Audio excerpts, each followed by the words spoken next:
Hello, I am Lee Gibbs, a postdoctoral research fellow and associate in the Department of Translational Genomics at Keck School of Medicine of University of Southern California.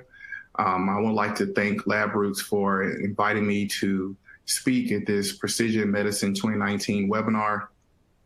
Definitely it's a privilege to be able to talk to you about some of the things that we have going on under the umbrella of the technologies that we believe are novel approaches for assessing molecular heterogeneity in cancer.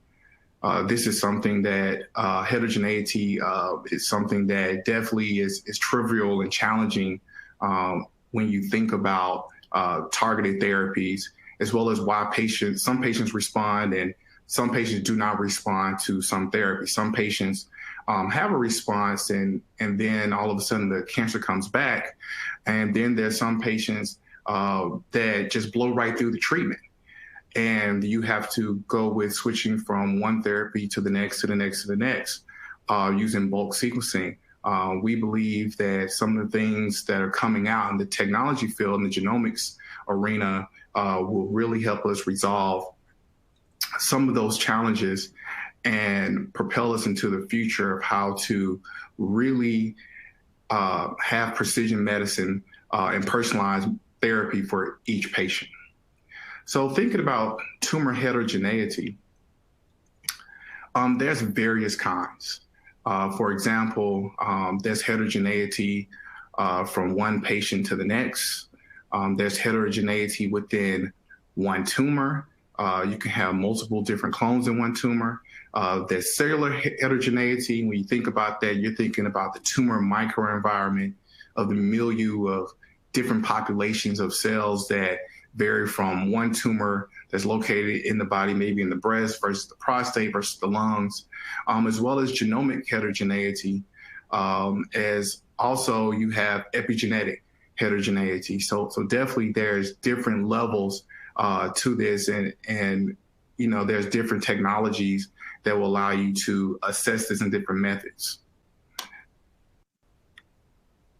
So when we think about in relation to intratumor heterogeneity, this figure right here, where you see a patient that has primary breast cancer, and when you take out that breast cancer, that tumor itself, you can see up top that it has different dominance of different clones that are within that one tumor. So if you have 1 or 2 or 3, 4 clones, right, you will want to be able to say which clone goes to which organ. Is it that you have one major clone that actually causes the evolution of the tumor? And then there's branched evolution that comes from this tumor, where you have one clone that is able to metastasize and reside in the liver, or there's another clone that's able to move to the brain and reside there. Or does it all look the same? If we would take the liver out, take the brain out, you know, would it just look just like the breast tumor itself? So that's what we mean when we are thinking of intratumor heterogeneity within one cancer. On the genetic level, there's these structural variations called copy number variations. These are alterations of the DNA of a genome that results in the cell having an abnormal, or for certain genes, a normal variation in the number of copies of one or more sections of the DNA. Copy number variations correspond to relatively large regions of the genome that have been deleted, fewer than the normal number, meaning that if a person is supposed to be diploid, meaning that they should have 2 copies, one inherited from their mother, one inherited from the father. There could be a possibility where one is deleted or both is deleted, resulting in a homozygous deletion in that region of the genome, or it could be duplicated for more than the normal number, meaning that instead of 2 copies, there's a individual that has a amplification or gains of different number of regions of that genome, meaning instead of 2, there's person would have 4 copies, 6 copies, 8. And then for cancer, it could be 20, 30, 40 copies of that specific part of the genome, where genes that could be oncogenes or tumor suppressors reside, which would be very important to know and when we're thinking about cancer. So tumor heterogeneity exists, and standard profiling methods of bulk specimens can mask important subclonal populations that have acquired specific events that drive aggressive behaviors and metastatic potential. Although deep sequencing might identify low-frequency and point mutations, deciphering copy number and Ploidy changes in mixed cell populations is more difficult because the signal gets diluted, particularly for copy number changes. So to give you a realistic idea of what this may look like, something that could be analogous to everyday life, picture that you have a smoothie, and when you put a straw in that smoothie, you can say that, hey, this must be a strawberry or strawberry banana smoothie. But you really don't know all the ingredients that was put into that smoothie to make it be that smoothie. And anybody that has made a smoothie before knows that although there's a dominant taste that comes out of that smoothie, there were different ingredients that was put into that smoothie. So bulk sequencing is almost taking a straw to a tumor and saying that you know everything about that tumor based off using this bulk approach, where you just grind everything up of that tumor. And then you say, okay, when I sequence this tumor, whatever is the largest signal of that tumor, in the case of the smoothie, if it's a strawberry smoothie, you're gonna taste strawberry, right? But when we think about on a single cell level, you miss that information. You really don't know what really is the molecular parts of that tumor that makes up that tumor, that gives it that intra-tumor heterogeneity. So single cell sequencing will really allow you to see that, to say that, hey, not only is this a strawberry smoothie, this strawberry smoothie has banana, this strawberry smoothie has a little orange or mint or whatever else that was put inside of this smoothie. So outside of using FISH, fluorescence in situ hybridization, single cell analysis holds the most promise for identifying clonal populations that have drivers that are altered by copy number changes. Current single cell DNA methods rely on highly laborious brute force techniques. Thus, there exists the need for novel approaches to generating genome-wide sequencing libraries from single cells. So we believe in our department, implementing 10x genomics, single cell, CNV technologies to access clonal evolution longitudinal cancers will really allow us to understand not only intra-tumor heterogeneity, but also heterogeneity within the population of patients for a specific subtype of cancer. So now we're going to look at a video that actually shows a little bit how this technology is working on a picoscale level within the microfluidic chips that 10x uses to to create these single cell libraries.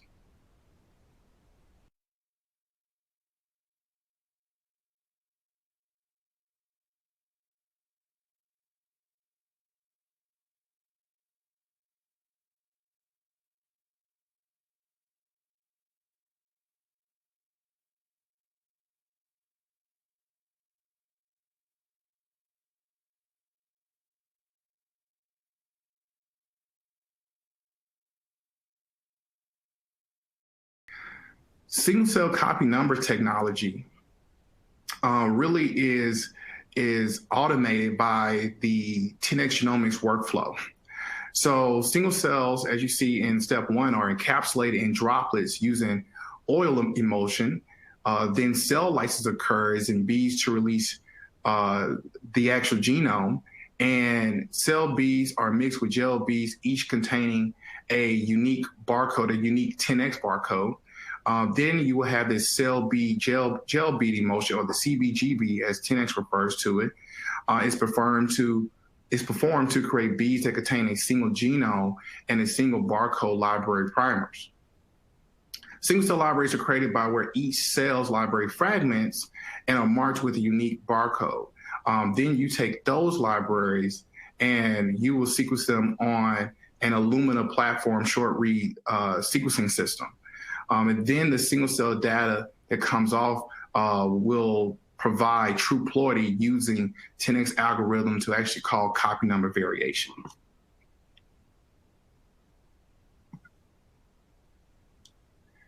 So in our experimental design, we really want to focus on a pilot study to really see how could this technology be used in the realm of cancers that are heterogeneous.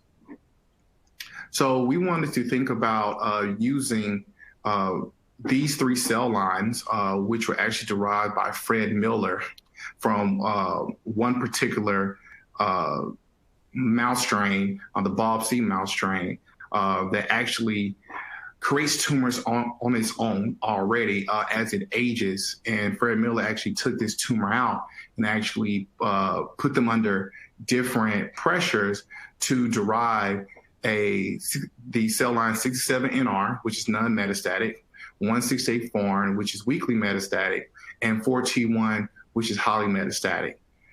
In our next part of this pilot study, we wanted to take the BOB-C mouse, which these sister cell lines actually derived from, and inject them into the memory fat pad of the mouse and actually look at the tumor as it's within its own tumor microenvironment with all the pressures that a human would normally have because this mouse is actually immune competent. So for our first part of this workflow, we cultured the cell lines, 67NR, 168 foreign, 4T1s, and this is pretty much all of the machines and technology that you will need to perform this workflow. You would need a countess for automated cell counting. Counting is very important when you're thinking about single cells, and are your cells actually clumped together? Are your cells dead? Are your cells necrotic? Those things that you will be able to observe in the automated cell counter by countess. And then the 10x is where you actually generate the gems, the gel beads in emulsion. And you will then follow that with library preparation for sequencing on the Illumina NovaSeq 6000 system. You would need about 1.5 million reads per cell to get a minimum of 2 megabase resolution for copy number calling. More sequencing, of course, you can see more for as thinking about copy numbers that are for those small genes at a gene level, but definitely 10x recommends about 1.5 million reads per cell. They'll get you about at least 0.1 to 0.2x coverage per cell, which is really good for calling structural variation when you think about each cell represents a whole genome. So if you have 455 cells, then essentially you have 455 whole genomes. That's like sequencing 455 patients, but they're all being sampled from the same tumor. And then you'll have to do data processing, of course, when you have this level of when you have this high amount of patient samples. Definitely, if you want something done in a large amount of time, you want to increase the amount of computing computational power that you have. You want to increase the amount of memory. So it really depends on how fast you want this to work. We recommend, as you see here, at minimum, you should have 128 gigabytes of RAM. You want 2 terabytes of storage for about every 1.5 billion reads that you are actually analyzing. 24-core solid-state disk will really help speed this up with the read-write capacity. So that's really important. But what's really cool that 10x has is they have the pipeline already available, which is the Cell Ranger DNA pipeline, which actually does all the pipeline compilation for you. So you don't actually have to put together a pipeline like you would normally do for some of, for those of you that do Illumina sequencing, understand that you have to pretty much put those pipelines together to do BCL to FASTQ, and then FASTQ to BAMs, and then BAMs, and you're trying to figure out which program that's going to analyze the best. 10x has already done that work on the front end for you. You would just have to do the back-end analysis. But what's really cool about the cell range DNA pipeline is that it comes out with all of these different files that you could use to really help you jumpstart your detailed analysis that you're going to do for this copy number variation analysis. So two things that we're going to look at in particular is the loop visualization file that actually goes into 10x's loop single cell DNA browser. And then what's also highlighted in red, we're going to look at the bottom, which is the run summary HTML, which provides some QC, some quality on what we actually put in and what we actually were able to get out of our libraries, out of our sequencing, to make sure that, if our target was 500 cells, did we get 250 cells? Did we get 300 cells back? Did we get 1,000 cells? That's very important when you think about even going forward with sequencing, having that type of information by maybe doing a small MySeq run first to really get that QC analysis so you can know which flow cells you would like to use from Illumina. Also, what comes off this is a position sorted BAM index, which you can throw in IGV, so you can actually look through and actually see the reads and see what's actually being called and where it's located. CNV calls with imputation, CNV calls without, highly mappable regions. You will have per cell summary metrics, analysis summary metrics, and of course, HDF5 file with CNV data. So Loop single cell DNA browser, which we're going to focus a lot on, really helps you visualize the copy number information produced from the single cell DNA data. It is pretty much essentially like an IGV for single cell whole genome copy number analysis. And we'll get to that. But first, what we want to do is look at the web summary HTML. So our first sample was 67 NR. Our target was 500 cells. From our summary, which you see the first arrow pointing to the 456 estimated number of cells, that's what we actually got back. We actually recovered from our single cell libraries. And we also get some metrics about, the median effective reads per megabase, median mapped fraction per cell, reads from cells, the median average ploidy, and some really cool other metrics that you can go really deep into to really see the quality of the data so you can make sure what's being called is actually real and not an artifact. And another thing that's really cool is it gives you a median ploidy of what is that actual genome. Is it a diploid? It's mostly a diploid genome. Is it triploid, tetraploid? And here for 67NR, what it is calling is a triploid mouse cancer genome at about 3.25 median ploidy. We also get some metrics on reads per cell. We have a histogram here with number of reads at the bottom and number of cells that you're actually sequencing at that depth, how many cells are actually there. And then you have a cell ploidy histogram, actually a breakdown of the average ploidy and how many number of cells have that ploidy. And as you see here, while it's calling it a triploid mouse cancer genome, because we see that a large number of cells, average ploidy across the entire genome was around 3. But you also have some cells that are around 6, some that are around 2. So you really see from right here, you can see some heterogeneity going on, even from the QC reports.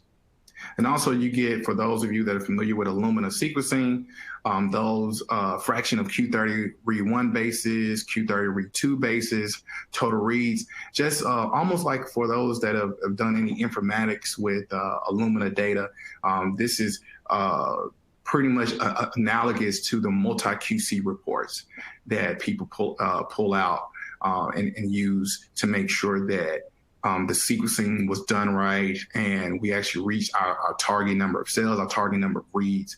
And so this is very important to take a first look at this to just make sure that what you're seeing is actually something of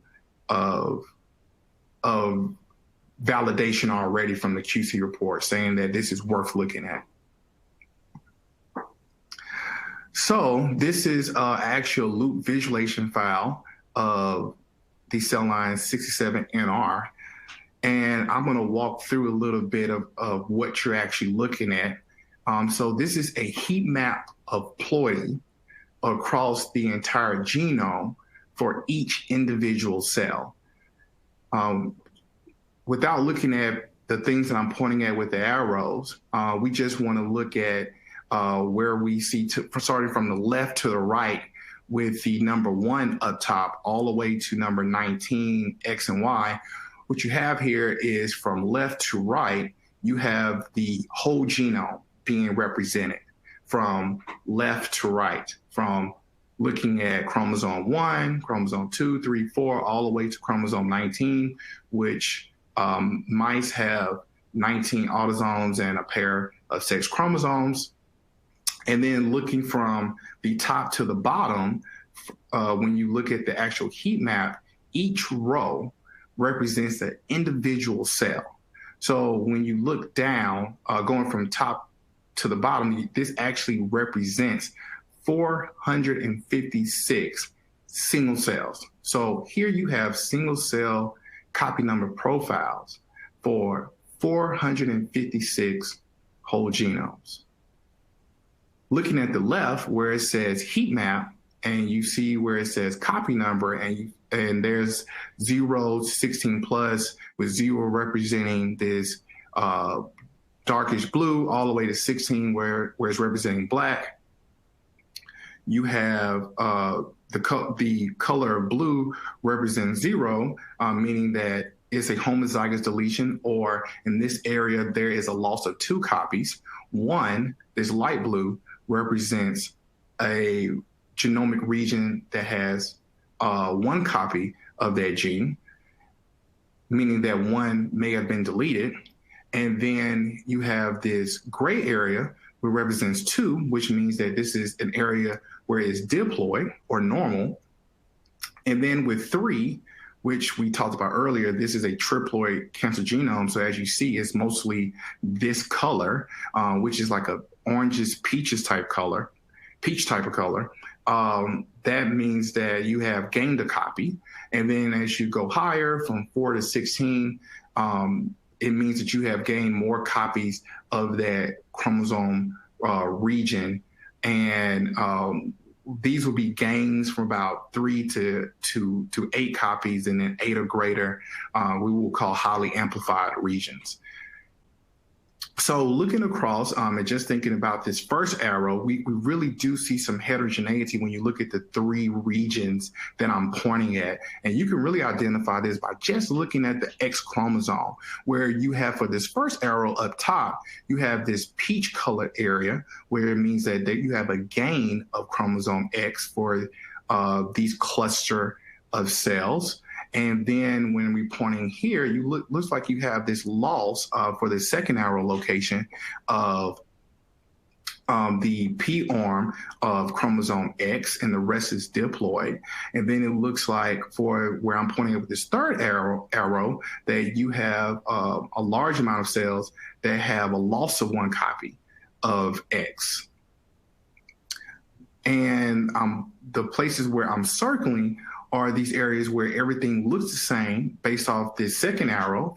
If you go to the second arrow location, you will see where this is the cluster of cells that have the loss of the one copy loss of the P arm of chromosome X. But when we move to the left and go to chromosome 3, where we have this red circle and it's highlighted with this green color, green glow, you see that in the middle of chromosome 3, and when we're talking about chromosome 3, is actually representing from left to right, the P arm to the Q arm. So right in the middle, probably right a little bit over the Q arm, you have this amplification, these cells that now have this new amplification in the middle of chromosome 3.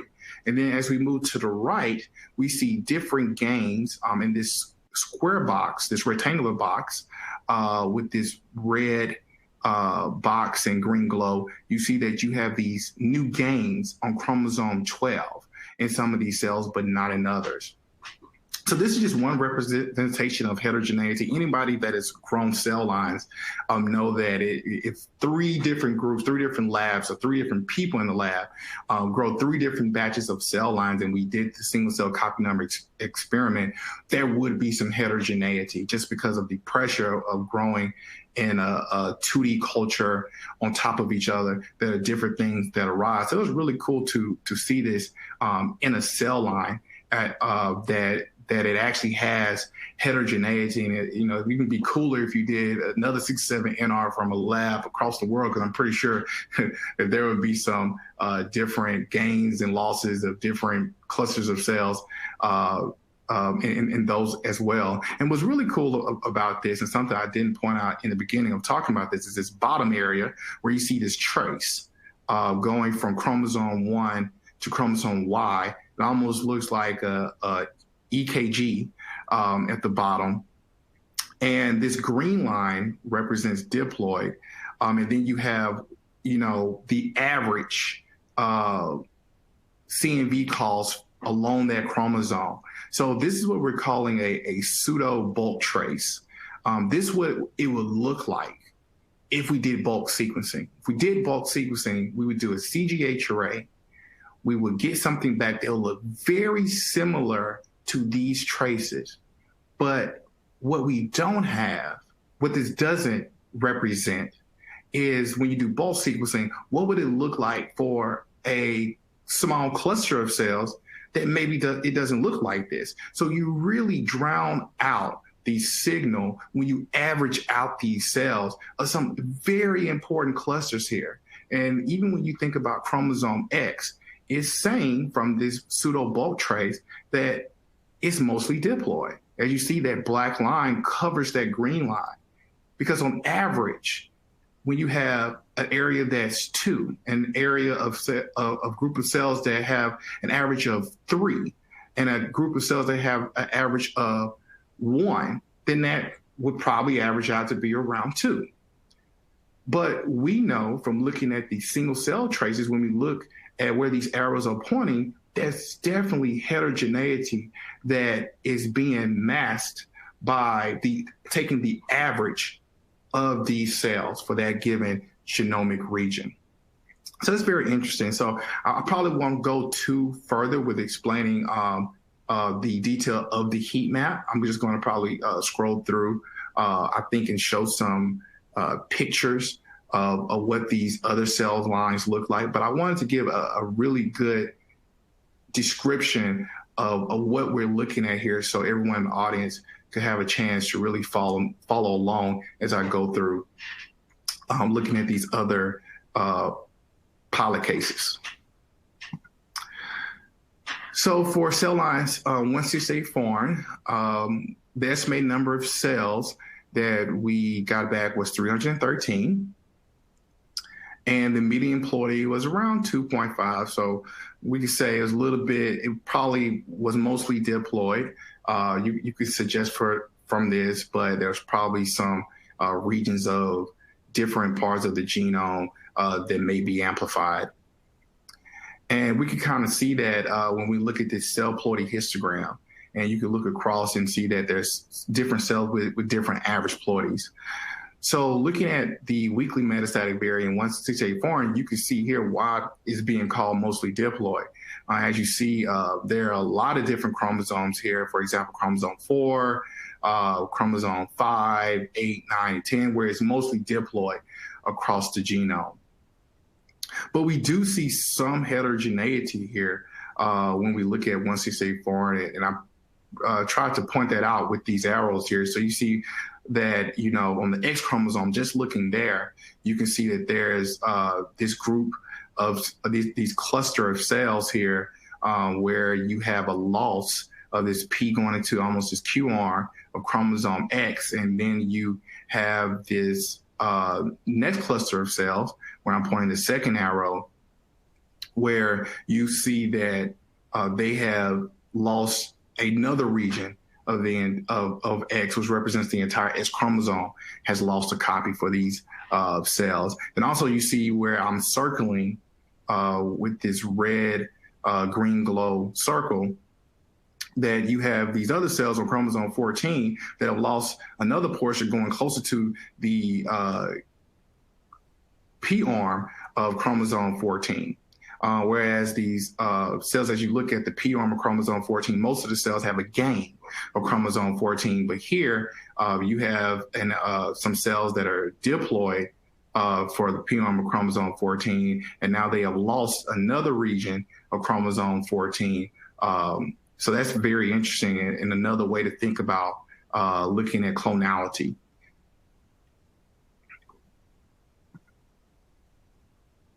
And then we have the cell line 14-1, where we've recovered 497 cells.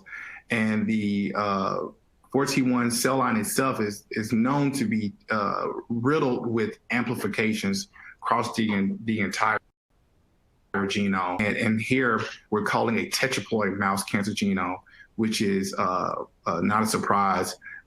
This cell line has been studied for a long period of time, and it's very aggressive, and is often riddled with regions that are either gains or high amplifications. So we're really excited to see this represented by this single cell technology from 10X. And also what's really cool here is when we look at the cell Ploidy histogram, we can see that the average number of cells, 120 cells that have around an average Ploidy of 4.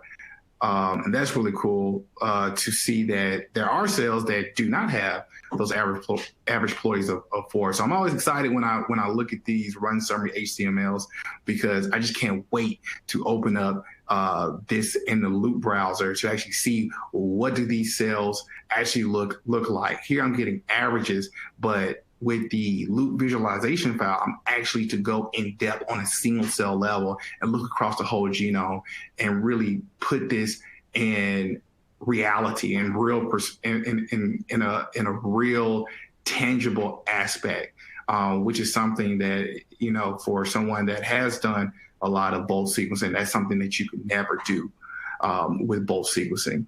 So this is really cool. So when we look at the 4T1 highly metastatic variant, we definitely see, you know, regions that look, you know, like each other. Some regions that look very different from each other. I mean, it's a lot going on here. What's really cool about this is that chromosome 9 and chromosome 15, because that's what 4T1. That's a hallmark, a feature of 4T1 cell line, of the 4T1 cell line. You have these amplifications, these pair of amplifications on chromosome 9, and this trio of amplifications on chromosome 15. So it's really cool to for anyone that studied the 4T1 cell line, or for anyone that has done bulk sequencing, when you're able to see something that should be there, you know, that you've seen before, and with the new technology, that just gives you confidence that the technology that you're using is doing what it's supposed to do, and even more, and adding more than what you would normally do. So we're seeing things on a single cell level, but it's not taking away from anything that we knew before. It's only adding. So that's really cool, because that's what this technology was meant for. So when we look across, we really see that these single cell profiles look very different. And just from the pseudo bulk traces underneath each heat map, you can see that you could have witnessed that from doing bulk sequencing. You could have saw that these three were very different from each other. But one thing that you could not see is how each cell is different from each other within one cell line or in one tumor. So it really shows the power of using this technology when you're thinking about intra-tumor heterogeneity, and going further onto thinking about, looking at branched evolution. So for our next part of this pilot study, we're focusing on the 4T1 cell line, and we're injecting that into the mammary fat pad of the mouse, as I said before. And when we take that tumor out, we use Miltenyi Biotech's Genomics octo-dissociator for tissue dissociation.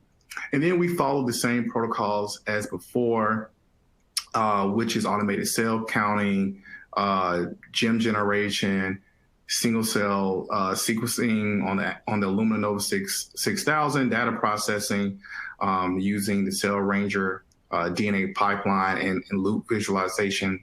Some things that I do want to point out about the tissue dissociation protocol that we use for dissociating to viable single cells for the single cell sequencing. And as we look at the next slide, we see that the injection site tumor was about 31% viability. If you was doing single cell RNA sequencing, you would probably want to do a dead cell removal to actually clean this up because single cell RNA sequencing is less forgiving when it comes to samples that have poor viability. In the case of our injection site tumor, 4T1, when you actually inject it to a biopsy mouse, becomes highly ulcerative. So you would definitely have to sacrifice these mice a little bit earlier than normal. So if you can imagine, the tumor is actually black on the outside because it's ulcerated. So when we actually take the tumor out, we try to cut as much as possible that the black necrotic area out of that tumor before we do the dissociation. But still, poor viability remains because, of course, it's highly aggressive. You have apoptosis going on. You have necrosis going on. And so the really forgiving part about single cell copy number or working with or doing single cell DNA in general is that as long as the nuclei are intact and they're able to move into the step where you actually do the GLB and emulsion step to create the gems, the single cell libraries, as long as the nuclei is intact, then you're fine. The problem comes is when nuclei start to lyse, but in this case, like I said, it's a little bit more less challenging dealing with poor viable samples in our experience with single cell DNA. Also, in our experience, if you try this with single cell RNA with a poor viable sample, you're going to be highly upset at the results that you'll see, and you will want to do a dead cell removal. We also took out the lung, liver, and spleen, and we used the Miltenyi kits for the mouse tumor, lung, liver, and spleens. We didn't change anything. The only thing that we do after we do dissociation is do a quick red blood cell lysis.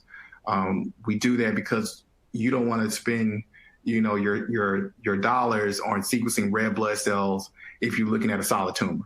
I want to look at intra-tumor heterogeneity. So we do the red blood cell lysis to get rid of red blood cells so we can focus our money and computational time and analysis on actually looking at as many tumor cells as possible. So looking at the histopathology of these different areas that we took out, we also took out the brain, even though we did not do brain dissociation. But just to take a look, we did not see any detectable tumor in the cerebellum or the hippocampus. We did see multiple tumor foci in the liver, as well as we saw tumor cell infiltration in the spleen. So we're pointing at this red pulp and white pulp, which are normal features of the spleen. The rest of the lighter purplish colored cells are all tumor cells scattered throughout the spleen. In the lung, which is the left third box from the bottom, we see no detectable tumor. And on the right of that, where it says primary tumor, all of that red all of the purple that you see there is representing tumor cells. So it was a huge tumor that grew in about 14 to 21 days, and we had to sacrifice a little bit earlier than expected because the aggression of the tumor really calls for the mouse to be euthanized a little bit earlier than we expected.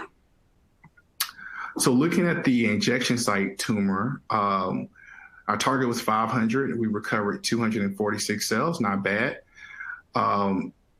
We actually have about 2.5 million reads per cell. So we went about 1 million cells, 1 million reads over the expected reads per cell, which is about 1.5 million reads. 10x says you should use to see at least a 2 megabase resolution. And we see that we're calling the tetraploid mouse cancer genome. Not surprising. 4T1 is a tetraploid mouse cancer genome, as we showed earlier. So it's not surprising that the tumor itself would be a tetraploid mouse cancer genome. And here's the interesting part. So looking at the cell Ploidy histogram, you see definitely that we have two representative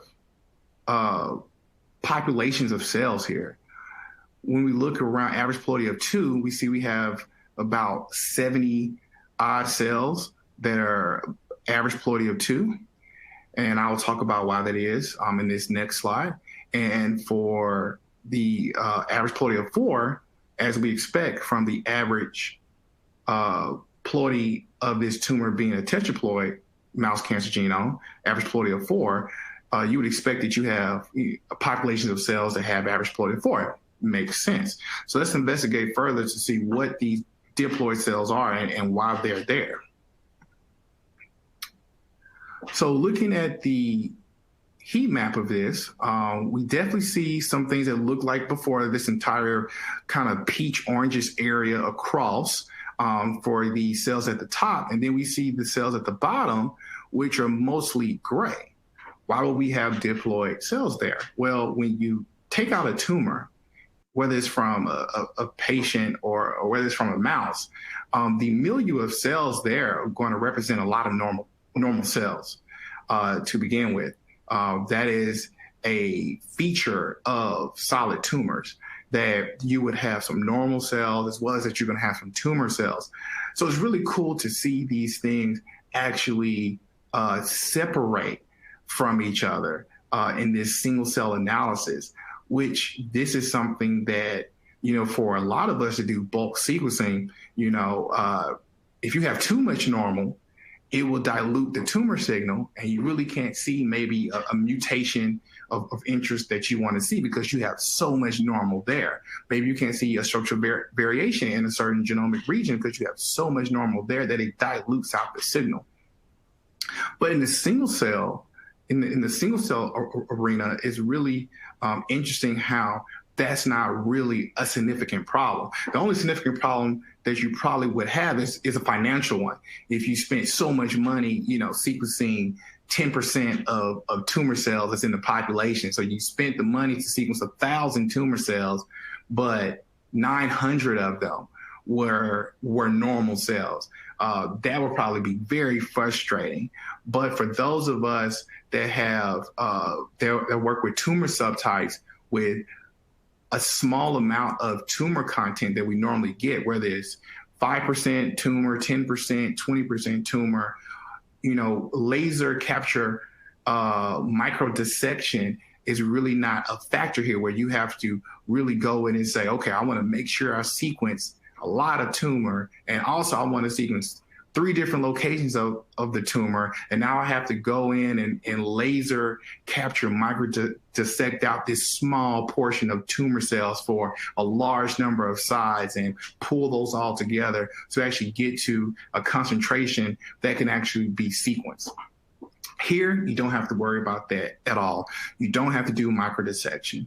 You do not have to worry about, taking in too much normal or taking in not enough tumor. You don't have to worry about that here. Literally, we're taking the tumor and we are doing a gentle dissociation using Miltenyi's Biotech octodissociator.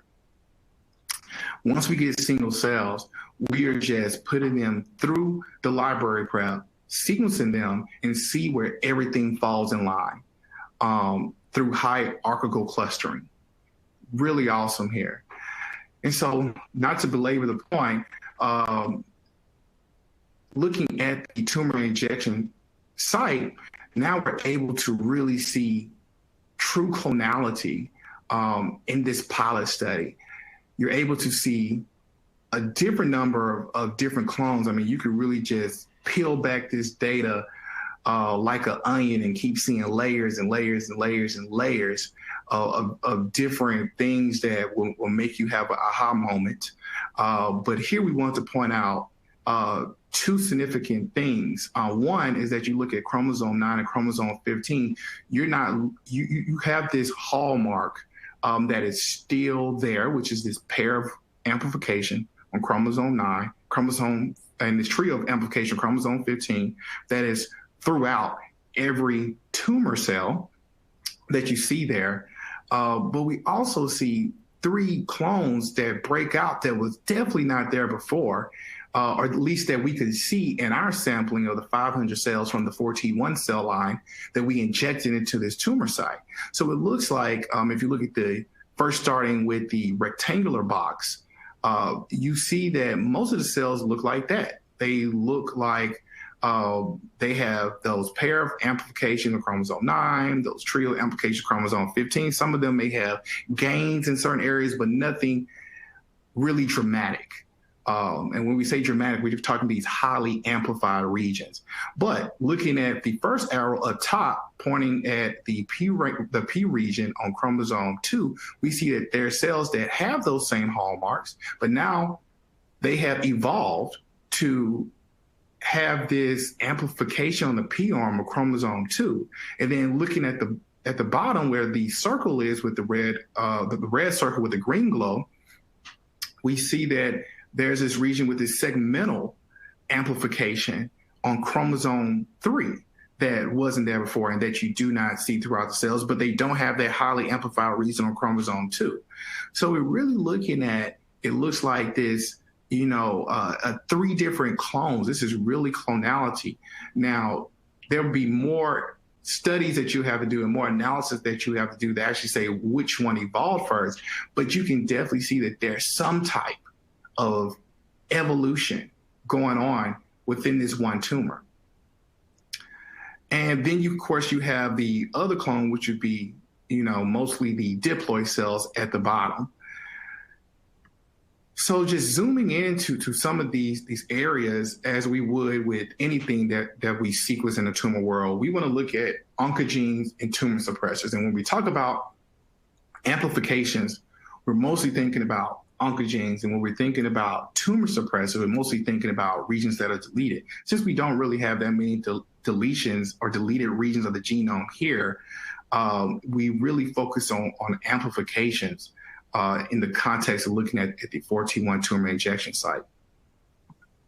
So as we zoom in this area on chromosome 15, we definitely see these amplification on the P arm of chromosome 15. You have this next amplification if you go from left to right in the middle of chromosome 15, and then you have this segmental amplification on chromosome 15 as well. Then what's also very, very interesting, if you look past that segmented amplification on chromosome 15, if you move to the right, you see this line, which is this amplification that starts from the top all the way to the bottom in the diploid. So this is probably something that that is germline, probably something that is in that this mouse already had, was this amplification. And that's something that we all have. A small percentage of all of our genomes have copy number changes. And for a mouse, in this case, it looks like, from what we see here, is that this is a germline amplification, because we see it in the diploid and we see it all the way up until we look into the tumor.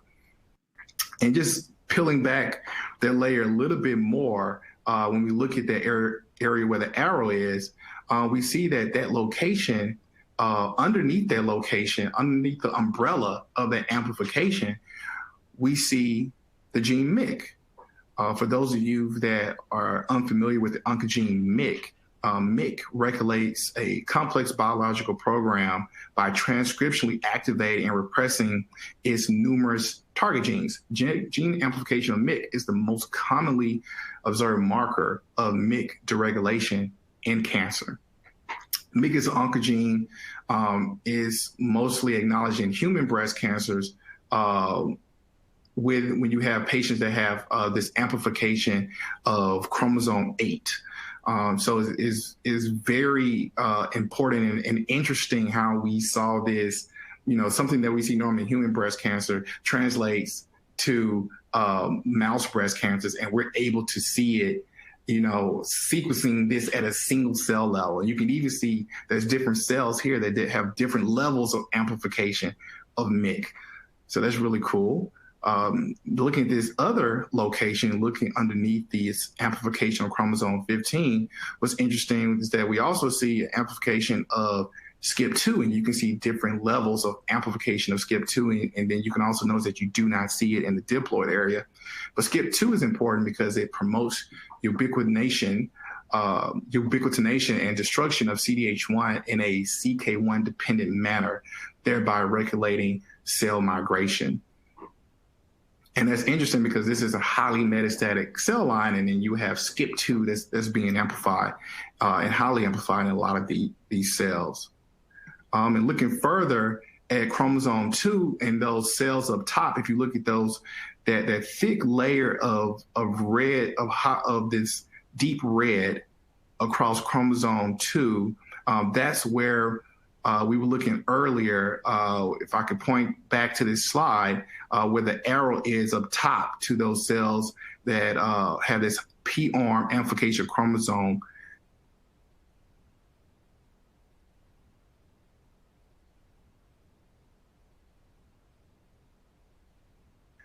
Transcription factor in the memory epithelium, and has been reported to promote breast cancer progression.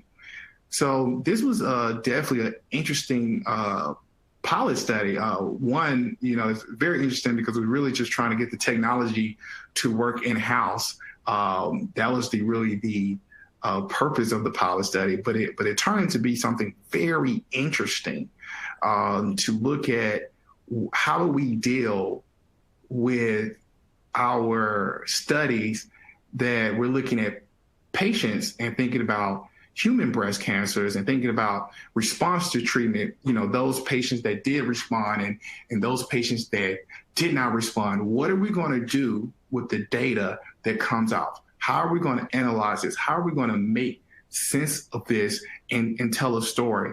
And I think for those of you that are watching today, have seen many things that you could do that we've shown, and you probably have thought of another million different ways to analyze this data. I mean, you can really just go deeper and deeper and deeper and take out Excel sheets and Ploidy calls and look at individual cluster of cells, and even think about, taking clusters and comparing them to the diploid, because now you have germline whole genome sequencing information.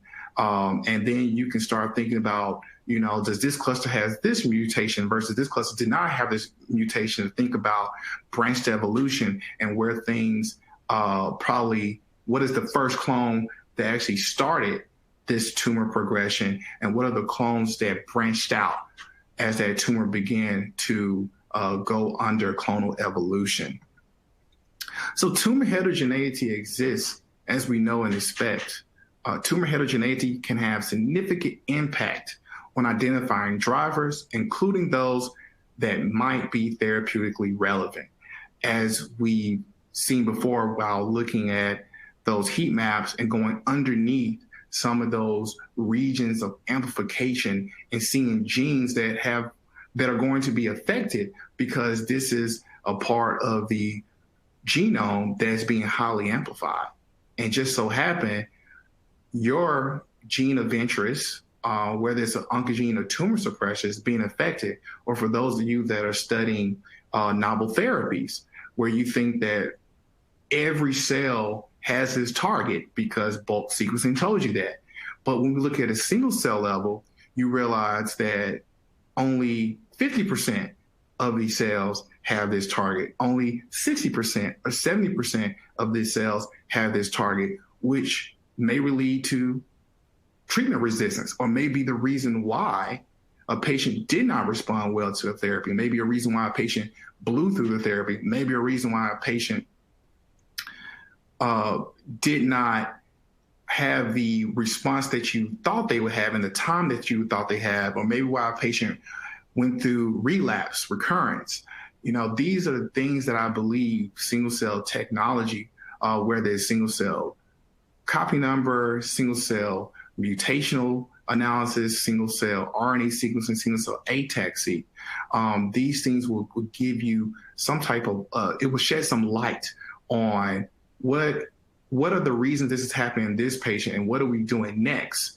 What could we do next when the next patient comes in and they maybe have their single cell profile that looks like that? Or just on the research level where we are right now is, should I pursue this therapeutic target when most of the cancers that I see have 50% of this target that's actually being expressed, or 60%, or maybe there's another target, maybe that's a 60-40 going on, where you can think about combination therapies when you're thinking about your research design, or maybe finding a specific therapy to use in combination with your therapy of interest. And you can start those studies and preclinical studies earlier before you have to find out in phase 1 or phase 2 that this does not actually show any promise. So these are the things where we should be. These are the technologies that we should be using to really understand a patient's tumor, or any tumor that we look at, because these technologies will allow us to better sample the entirety of a patient's cancer to uncover potential clones that are primed to induce recurrence, metastasis, and/or drug resistance. We believe 10x Genomics single-cell technologies hold promise to help assess clonal heterogeneity in an efficient way, especially in the realm of single-cell DNA, single-cell copy number, where we're talking about intra-tumor heterogeneity.